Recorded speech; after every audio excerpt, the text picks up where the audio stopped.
10 years, 2 weeks, and 3 days ago today, a storm called Hurricane Katrina touched the southern Gulf of the United States, setting off one of the biggest disasters in our country's history. I remember at that time, I was in my hometown in north central Washington, and I was working on a construction site. And I remember going home and seeing on the TV screen people wading in water and on rooftops crying out for help. And I remember being appalled that something like that could be happening in my own country, so close to me. So the next day I talked to my boss and I asked for a leave of absence. In about 2 days, I was on a flight to New Orleans through Red Cross. I remember being on my way out the door, literally, of my house. I have a cabin house in a small mountain town, and looking at my guitar and having this moment of like, should I bring the guitar? And I've been thinking about it in the back of my head for the past couple days, and I really didn't want to bring it. I really had an aversion to bringing it. And in the end, I remember I was just like, it'll be a good thing. Just grab it. And so once I got down there to Louisiana, I got stationed in a shelter in Baton Rouge that was holding about 500 to 600 people. And my job was to be a facilities manager, which was basically bring the families in and give them a Ziploc bag of toiletries and show them around the shelter and just help them feel as comfortable as possible. And I remember I couldn't play the guitar at all for the first 5 days while I was down there. I was just perceiving so much hardship and pain. I snuck away to go out behind the shelter to just play for myself. And I couldn't get all the way alone. I had this little spot, and there's these two older guys smoking cigarettes next to me, and two evacuees, and they were just chilling. And I started to play Otis Redding, sitting on the dock of the bay.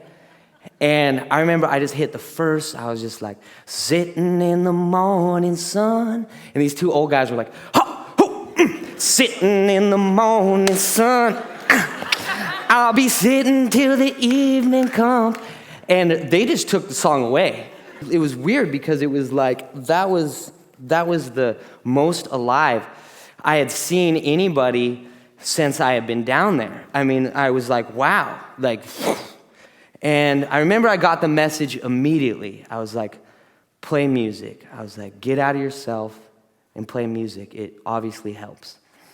So there was a pack of kids that were running around the shelter, and they had become like their own hurricane. They were like a storm in itself that really needed to be checked. And so they need something to do. And I remember a Red Cross volunteer and a parent coming up to me, like with sweat dripping down their foreheads and this fierce look in their eyes, and the kids are screaming behind them, and they're like, you get out that guitar and you play right now to these kids. And so I was like, okay, let's do this, And so we just jam with the kids, and it was really fun. We get music going, and we started making up songs. And we started working on this little song. Like, I had a poem from a kid back home in Seattle that I'd worked with in after-school daycare. His name is D'Amico.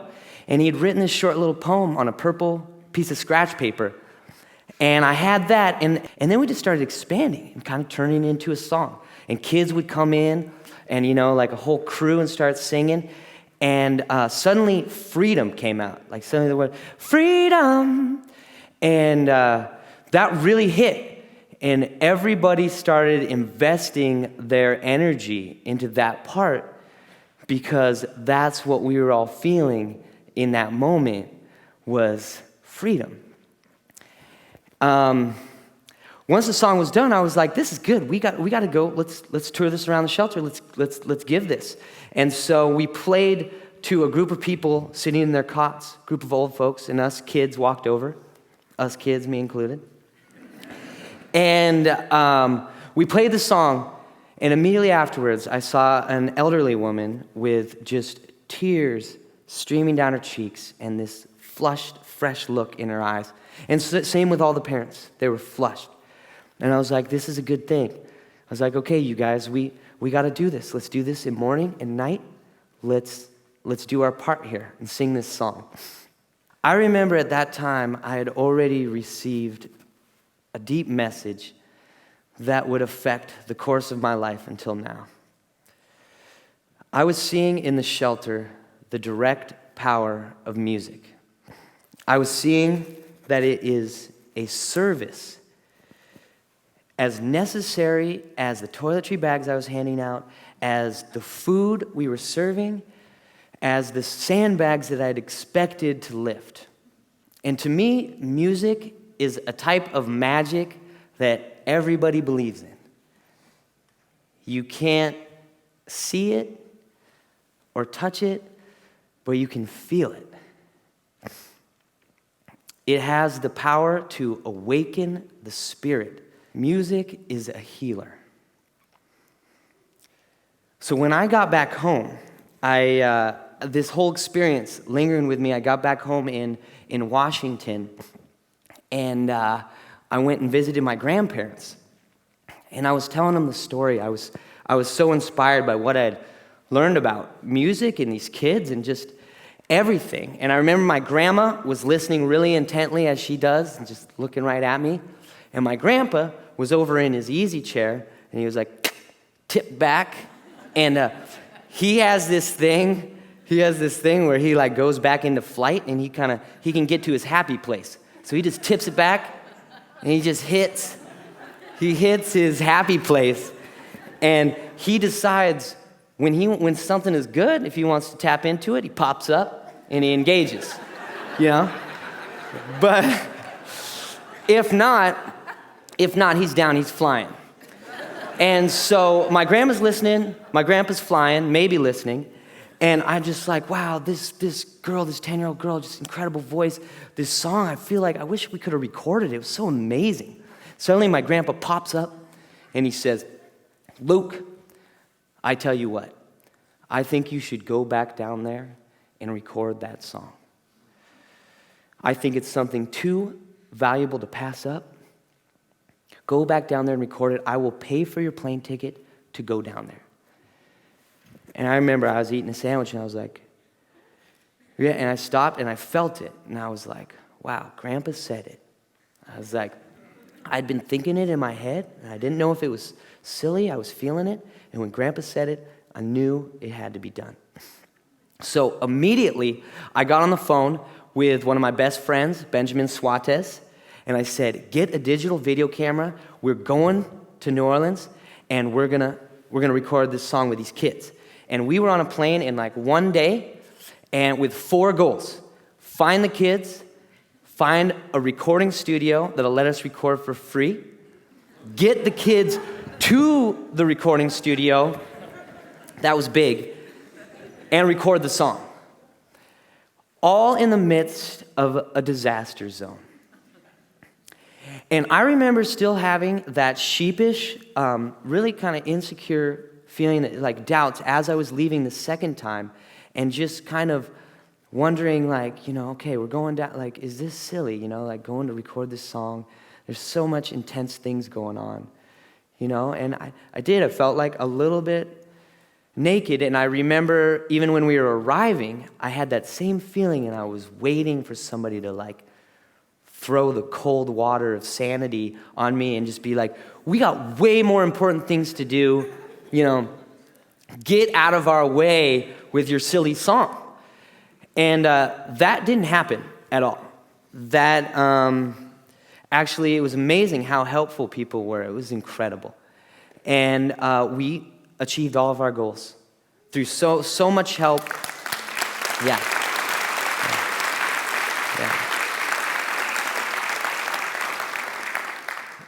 Through so much help, we made it happen, and we came home, my friend Ben and I, with the Freedom song, recorded on a disc with the kids from the shelter in Baton Rouge.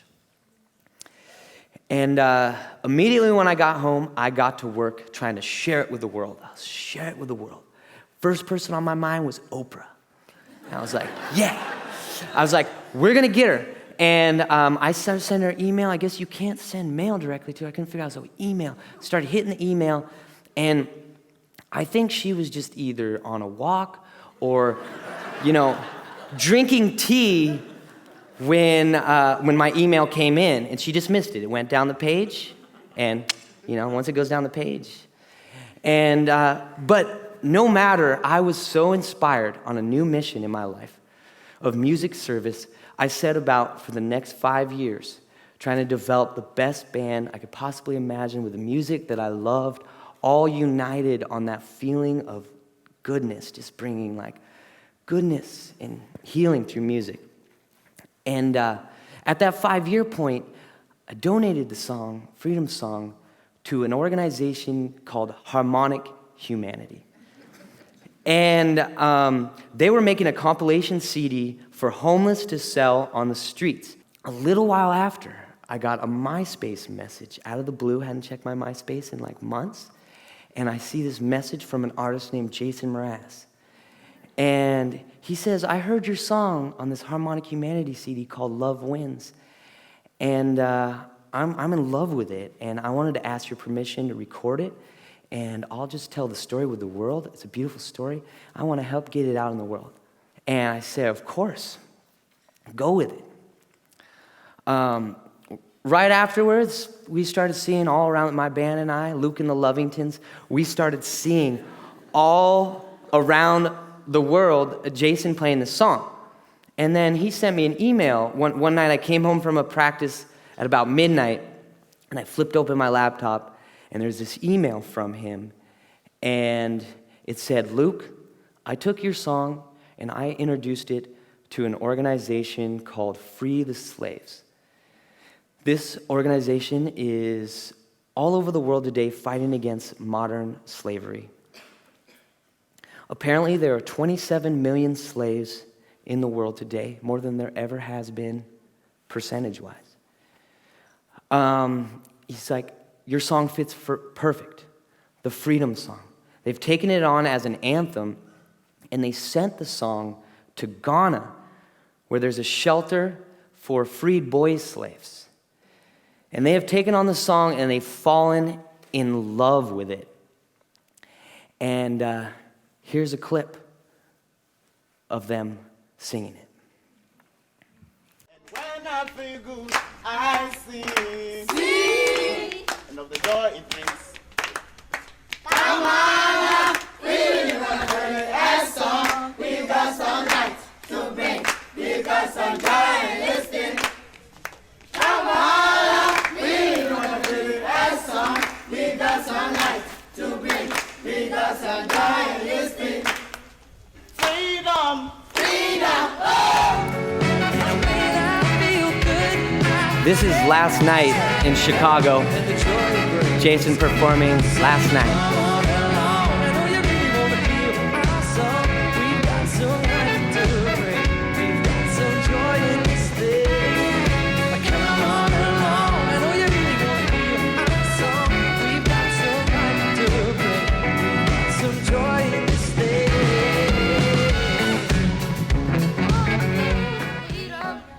This is Jakara, the 10-year-old, and this is right outside the shelter in Baton Rouge. Get your freedom, get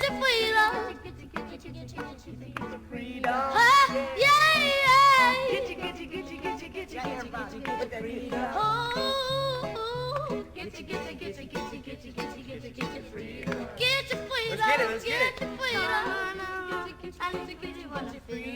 Yeah, keep that going. We got some light to bring. We got some joy in this thing.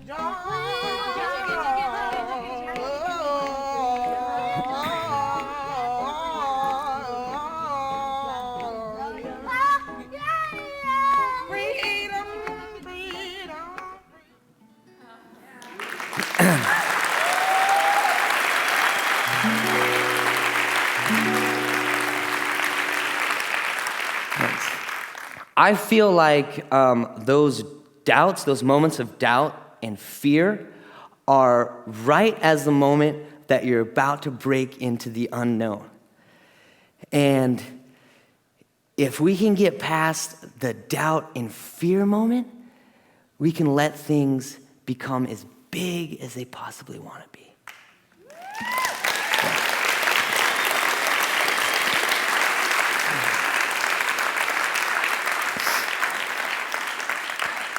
So I have this teacher that is the epic teacher of my life. People talk about, their epic teacher, 10th grade, and mine was my preschool teacher. And yeah, her name is Rima Hayes.